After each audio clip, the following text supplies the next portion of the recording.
Welcome to episode 415 of the podcast. Today, I want to talk about what are the lessons that I've learned from hosting 400 episodes of the podcast. When the journey started just 3 years ago, it seemed like I was going to be doing this for at least 10 years. That's what I determined for myself. And what I've learned along the way in the first 3 years have been so remarkable. I've met so many incredible people, and I've interviewed so many of my heroes, so many of my friends, so many people who inspire me in some way. And because of that, I wanted to take this opportunity to talk about that, to talk about the learnings from the process. This isn't going to be so much learnings from the guests, because I could do 3 learnings per episode, which is what I've started to do actually, and post on Twitter at Hey Danny Miranda. And I'm also going to be posting that on my website, 3 learnings from every episode in a special email. So make sure you sign up for the email at dannymiranda.com. But this is going to be from my perspective. What have I learned? What have I gained? And what would I pass along to someone listening or watching in their own pursuits, whether they're starting a podcast or doing something else? So let's get into the lessons. The first is that the success of your show is based on how much you believe. Do you believe it'll work? Do you really believe in all your heart that what you are putting out into the world is going to make a difference? It's going to make an impact. It's going to change the way people think. You have the ability, you have the skills to get the most out of people. That's a huge thing to understand, to really sit with. And if you don't believe, you're hampering the ability of the show. And when you do believe, you're going the extra mile. You're willing to ask yourself time and time again, how can I make this better? And actually do it. And I've often spoken about 3 different sections of the podcast. The first year, where I really did believe it would work out. The second year, I had much less belief because I'd done it over 100 times. And I said to myself, why isn't this working? So from 0 to 150, I believed. From 150 to 250, I really did not believe. That was the second year of the podcast. And then from 250 on, it's been a gradual increase in the amount that I've believed that this show could actually work. And because of that, I've seen it start to work more and more. I've seen that the questions I'm asking are lighting people up in new ways. I'm seeing a group of people online get excited about the mission that I'm excited about, which is elevating the consciousness of humanity and helping people be all they can be, right? To me, that is all the juice of this podcast, and that's what I'm really trying to do with the show. And I didn't believe in the second year that was actually possible, but I've seen as other people have reflected their own belief, I've started to believe even more as well. So that's the first thing. Whatever you do, make sure you believe and figure out how to grow that belief. And you have 2 different camps here. One is David Senra saying belief comes before ability. But the other is Alex Hormozi, you only believe after you have an undeniable stack of proof that you are who you think you are. I don't know which is correct, but I know that my own belief has fallen in alignment with the success of the show. So that's something to keep in mind. The second thing that I've learned from the podcast is how to ask great questions.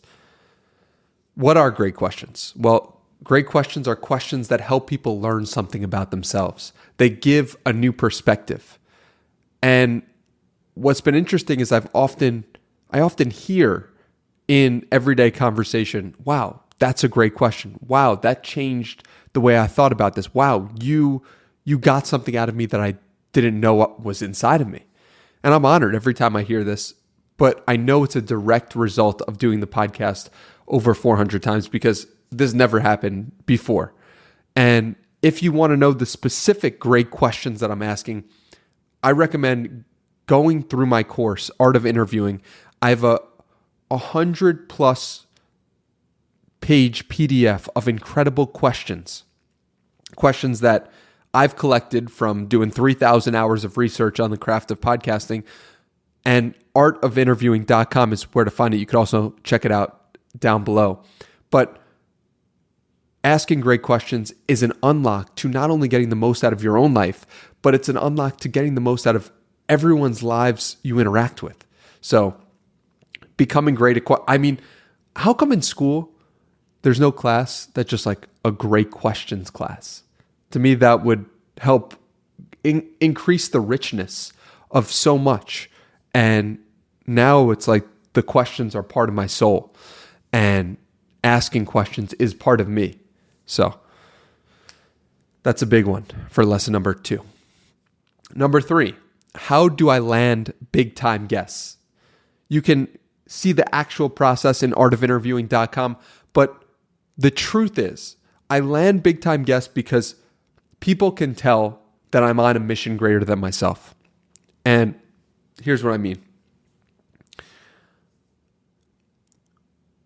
A lot of the big time guests that I've had on, the guests that have been the needle movers, the guests that people recognize in some way, people like Alex Hormozy or Layla Hormozy or Andy Frisella, they've come through referrals. And the referrals have come because the people who are referring them to be on my show really believe in me, really believe in what I'm doing here, really believe in the questions and how I can hopefully get something out of them that they might not be able to get out of themselves if they were just sitting down with a camera in front of their face. And so I land big time guests by 1, having a clear vision of where I'm trying to go, by 2, putting in work, and 3, remaining open to people. The actual process of sending DMs and messages to me are less than just having a clear vision and mission and staying consistent on it for a long time. I've been doing this now for 3 years.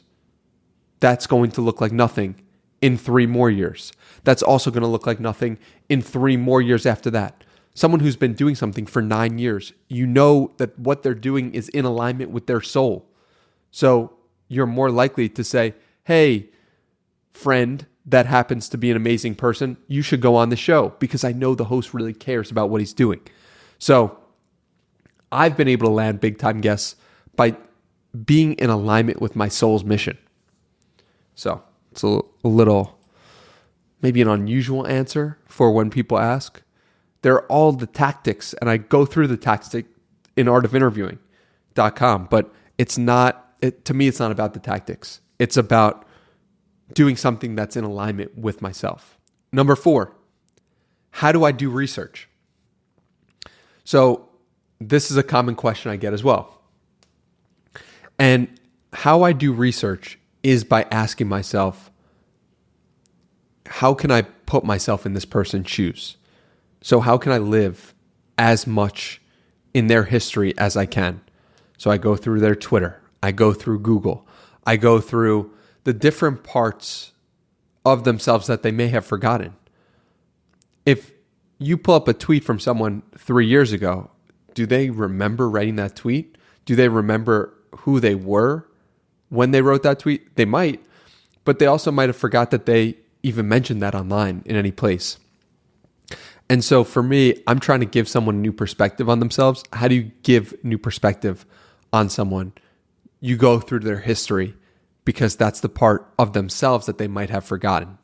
So I do research and I break down the tactics in the course that's out, but it's really about the mindset, the framing of it. I'm trying to bring that person to understand themselves better in a new light. And so that's how I do research. Number 5, who are my biggest influences for being a great interviewer or researcher? I've learned that 3 people really stand out to me. 1 is Sean Evans, 2 is Nardwar, and 3 is Tim Ferriss. I think all of these people are so good at getting the most out of their guests. They're so good at getting the most out of them.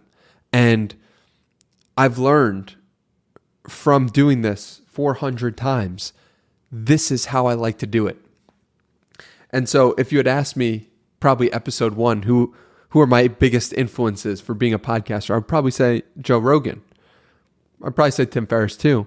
But I found Sean Evans, I found Nardwuar because I've asked myself, who is similar to the type of interviewer that I would like to be? I also really appreciate Stephen Bartlett for being almost like a therapist or psychologist of someone's mind. I love that aspect of Stephen Bartlett. And I've learned that you find the person that you want to emulate after doing the work a little bit. Because what you think it will be, or what you think you will be when you do the work, is different than what it actually is often. And so this points to the fact that we don't know who our role models are going to be often until we've actually done some work to get to the point where we can use those role models. The 6th lesson I've learned: how has your ability to connect with others outside of the podcast improved since you started the podcast? That's from Rob Coles. And this to me is why I continue to do the show. This to me is the most important thing. The better you get at connecting with people, the better your life will be. Really sit with that. The better you get at connecting with other human beings, the better your life will be. Hence, I continue to ask myself, how can I get better at connecting with other human beings? One, because it feels great. It feels like our natural state. But 2, because it makes life so much more rich. If you can really sit there and hold space for someone to be as they truly are in that moment with no judgment, just in an attempt to help them learn 1 or 2 more things about themselves, I mean, come on. That life is good. That life is really good. And I've always felt that when I wasn't comfortable in my own skin, there was something there. There was something there to explore. There was something there to unpack. There was somewhere there to grow. If you don't feel comfortable in your own skin right now, there's something that's holding you back. Because do you think a 5-year-old or a 3-year-old before going to elementary school is thinking about being comfortable in their own skin? No, every 3-year-old is running around, jumping around, and feeling love for life and joy. I would hope so, and I think that if you don't feel like that 3-year-old, if you don't feel like you're just jumping around for joy and that you can just be in any room and it can be all good, and that you trust yourself to say the right thing, and even if you say the wrong thing, you're comfortable with that.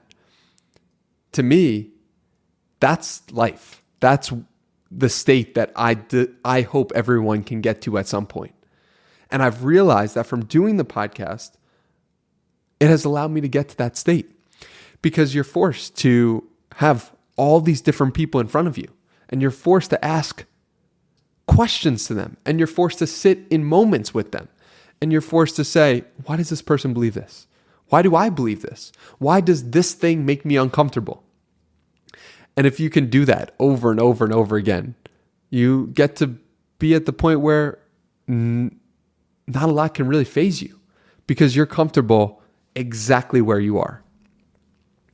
So the podcast has drastically improved my ability to connect with others outside of the podcast, but mainly because I'm now more comfortable in my own skin than I've ever been in my entire life. Someone asked a great question: to what extent do I rely on intuition versus preparedness when asking questions? It's totally dependent. And it's dependent on the guest, and it's dependent on the moment. But I would say I lean towards intuition, because I really want to, how could I possibly know the most interesting thing that's going to come out of the person's mouth when I haven't had the conversation. I haven't had the interview. So intuition plays a very important role in the process. And I've learned to deepen my own trust in my intuition as time has gone on and as I've done the podcast more and more. Right? Like when I started episode 8, and for the first few episodes, it was like, I'm not going to do any research. I'm going to be like Joe Rogan. I'm just going to ask questions. And then I realized it didn't feel good to just have a conversation for myself at that time, being 25 years old. So I said, okay, let me get the most out of these. And I started doing real deep research. Episode 61 I did with Ali Abdallah, and I did so much research to the point where that wasn't fun either because I wasn't present. So I would say I lean more on intuition. I lean more on feel. I prepare diligently before the episode starts, but when it happens and when it flows, I'm using the research to inform the next question, but I'm not necessarily stuck in my ways. And to me, those are so enjoyable. When someone says something, it reminds me of something I uncovered in my research, and I can just float it in there, and they could be like, huh, yeah, I didn't see how that really connected, but now I see it. And making connections is really the heart of what it's all about. And so I could prepare 50 questions in a row, but to me, that would lack some of the soul that I get from using my intuition. So that's one thing I've learned. Thomas Frank asked, what do you feel is your highest leverage activity for growing your show's audience? This is an amazing question. And Thomas is an incredible YouTuber in his own right. I think he has millions of subscribers, and he is a very thoughtful, a great follow, Tom Frankly on Twitter, that I highly recommend. And what do you feel is your highest leverage activity for growing your show's audience? So this is a two-pronged answer. The first is that YouTube is probably the highest leverage activity, getting good at YouTube, understanding YouTube better, and dominating YouTube will lead to more growth for the show, I believe. In January of 2023, we did 25,200 YouTube video views. And in the past 3 months, we've been averaging over 100,000 YouTube video views, which is great. We 4x'd our growth, and that's exciting. But I will say that there's a 10x waiting to happen. And so while I think YouTube is the best place to 2x consistently month over month, I wonder if we updated the format of the show in some way, made it more clear for some people who hadn't checked out the podcast, what it would be or what it would be about, would 10x everything. And so the highest leverage activity for growing the show's audience is probably figuring out a way to make it more clear for people, this is what the show is. And I'm open to ideas. So at Hey Danny Miranda on Twitter, if you have ideas for ways that I can grow the show.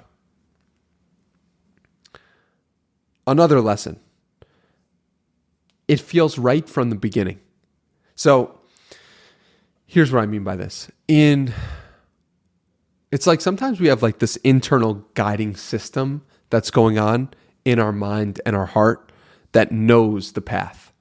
In July of 2020, I started doing phone calls with people.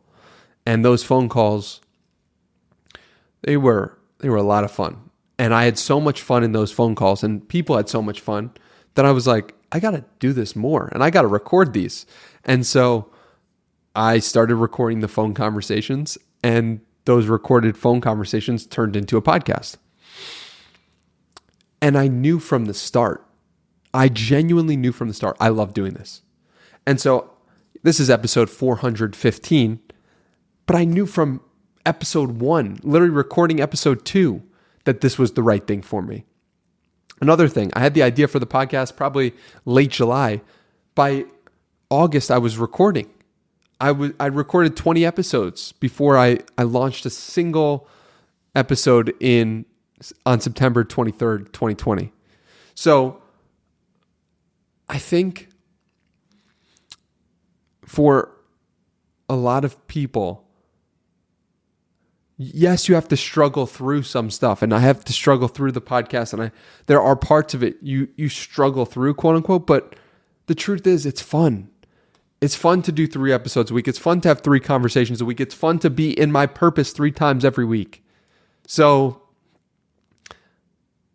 of course it fits. Of course it makes sense. Of course it's easy to do because it's in my purpose. And so I was surprised looking back on it, like how easy it felt and how right it felt from the beginning. So that's something to keep in mind as you figure out your own passion, your own pursuit, your own thing that brings you joy. Is like, you probably will know from the beginning that it feels right. And doing this podcast certainly felt right immediately. With that being said, another lesson that I learned is the flame has died a couple of times. And why did it die? It's died because 1, I didn't believe, and 2, I went off purpose. I started this NFT podcast in late 2021, or maybe it was late 2021. And it started because I didn't actually believe. It started because I questioned if I could actually do it. I questioned if I could actually make it work. And if I hadn't questioned it, I bet I'd be in Austin sooner. I bet I'd be further along the path. But I questioned it for a year. And I paid the price for that. And the major reason I questioned it was because there were people in my life, and some people in my life I really respected. But I trusted their opinions on what I was doing more than my own. And that to me is something to keep in mind for in the future of just because you respect someone doesn't mean you have to take their opinions and believe them to be your own. And the flame of belief died during that time, but thankfully we got it back. We got it back. And another lesson I've learned is that time in the game reflects your soul's mission. I've been doing this for 3 years. I got dropped a couple of times in this process by myself, by my own lack of belief. And if you're willing to stand up, even when it doesn't make sense to do so, that's reflective that there's something here for you to express in some way. There's something here for you to do.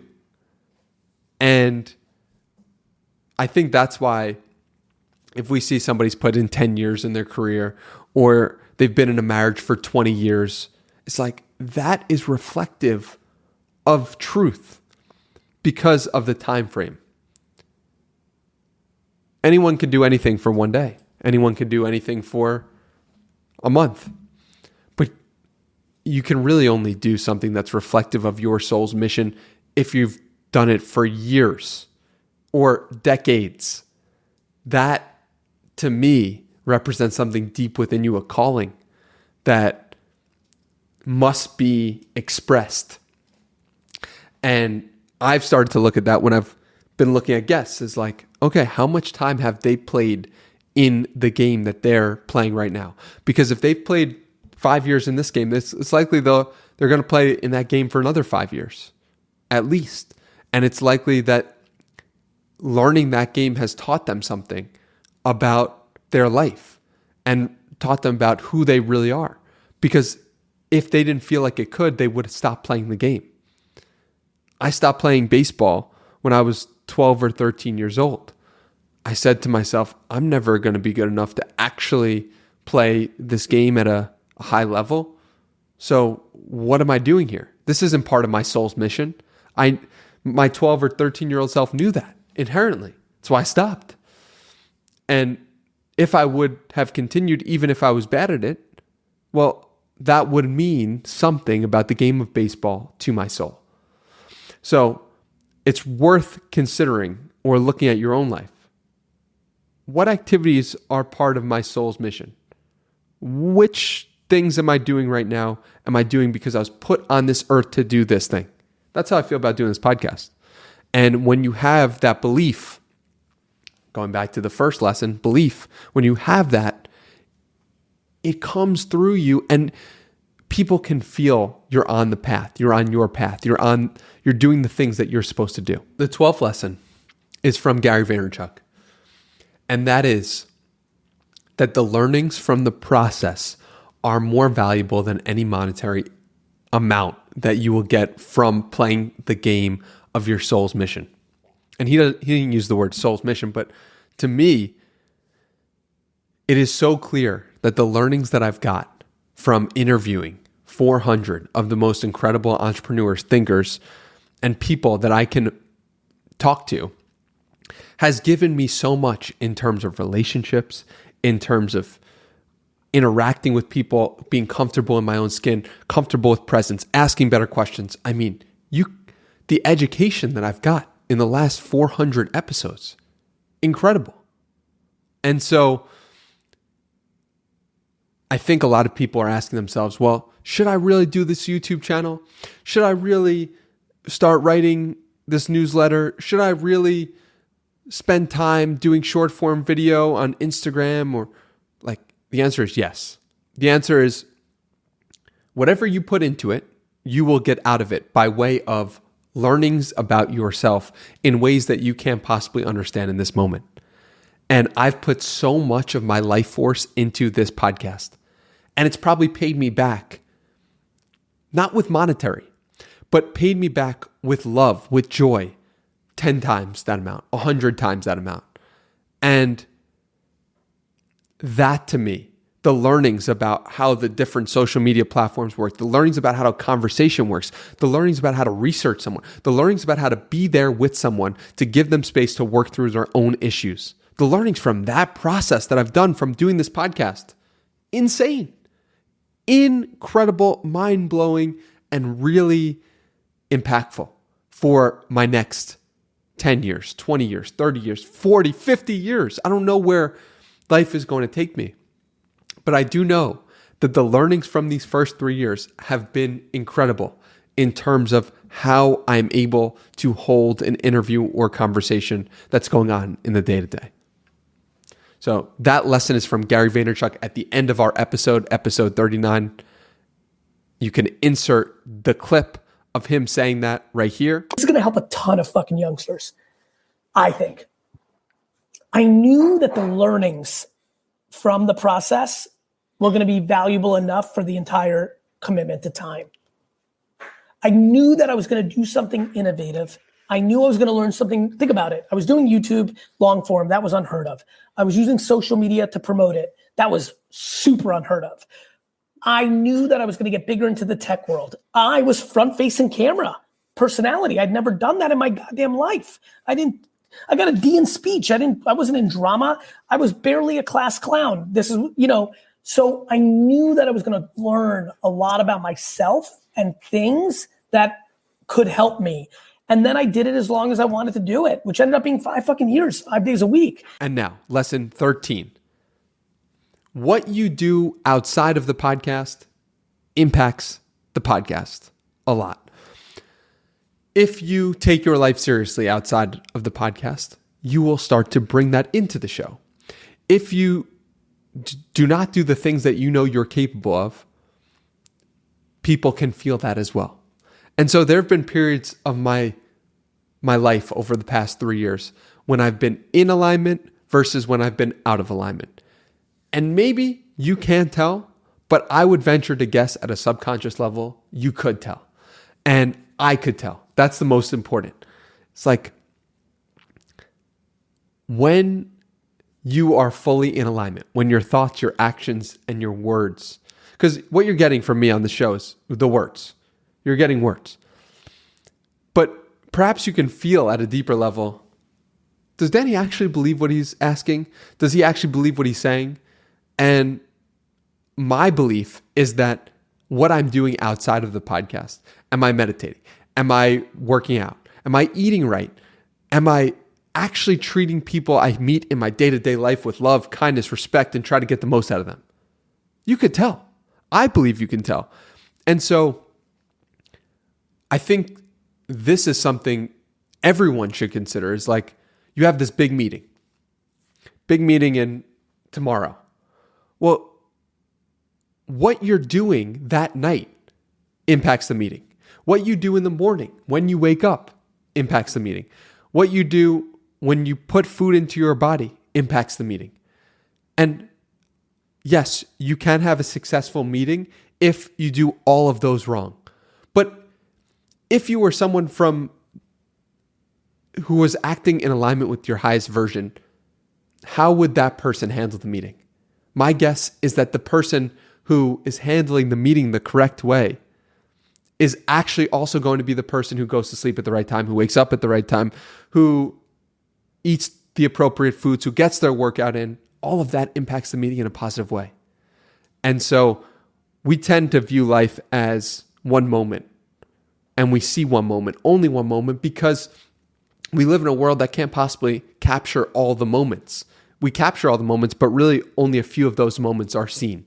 Like my interview with Alex Hormozi has been seen more times than pretty much any other interview I've done. So if that's the case, that's the one moment a lot of people know me as. But it's like, what was I doing right before the moment? Like a couple of things. One is I had an interview with Peter Crone, who helped diagnose my mental in an amazing way. And check out that episode 378 to see the last 30 minutes of that. You see how he went through my mind. And then I went on a run directly after that interview. And then the interview with Alex was so much better than the interview would have been if I interviewed Alex in the morning prior to not getting my mind right or going for exercise. And I say that all because these big moments, they happen because you got the other moments right as well. The big moments happen right because the other moments are right as well. And that is one of the lessons from the show that I definitely did not expect. And that's been hugely impactful because it increases the stakes for the small moments, because the small moments are actually where you are setting the foundations for the moments that are eventually seen. The 14th lesson I've learned is that what games can you play where you are winning even if you're losing? You know, a lot of people say to me, Danny, your podcast should be seen by more people.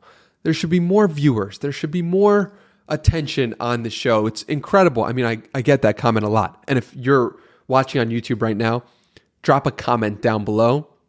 And if you're listening, go to YouTube and comment so that more people can see it. Because when more people watch the show, when more people comment on the show, more people will watch the show.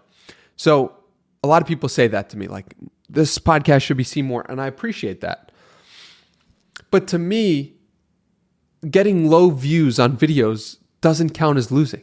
That's not losing to me. Because I'm winning by having these amazing interviews and building relationships with some of my heroes. And people I just want to be friends. So I don't view the losses, the wins are so much greater than the losses. And I think for you watching, for you listening, it's asking yourself, how can I win at whatever I'm playing, even if I lose? It's an important thing to think about. You are going to make decisions in the future. And I think more people would do things differently if their losing scenario wasn't actually that bad. Their losing scenario was actually something that was also a win, which mine is in this case, and I'm very grateful. And then the last lesson I've learned is you can actually meet, you can actually reach out to, you can actually connect with people who change your life in some way. You know, when I started the journey, it was almost like I was sitting in the audience and the people who I admired were sitting on the stage and they were above me and I was looking up at them and I was imagining, wow, life must be great on that stage. Or wow, I hope that person comes down on that stage and shakes my hand. And the show has brought me face to face with the people I admire, face to face. And what I've realized is that there's no stage. The podcast might seem like a stage to you in this moment. It's not. It's just one human being talking to another human being and really walking our way home. We are walking our way to the end. And we are trying to make all of it make sense, filled with meaning, filled with purpose. And because of that, I've learned love. I've learned that if you can give someone a new perspective, you can give them love. If you can ask them questions or connect with them in a real way, you can give them love. And to me, I don't know something better than what to devote myself to than this. Giving people love. Not only giving the person I'm talking to or asking questions to love, hopefully giving you, someone listening or watching, love, but also giving myself love, because I get such a high off giving people and helping people understand and come to new perspectives. So this show has given me so much. 415 episodes deep. If you would like to support the show, you can go to artofinterviewing.com. That is the place where I've put 3,000 hours of learnings about how to podcast, about how to interview into one resource. And artofinterviewing.com is that resource. But if you don't want to get that, also great. I'm just here because I want to help ignite more love in people's hearts, in people's minds, in people's souls. The podcast is how I've done that. I'm so grateful for this opportunity. I will continue putting out episodes every Monday, Wednesday, and Friday.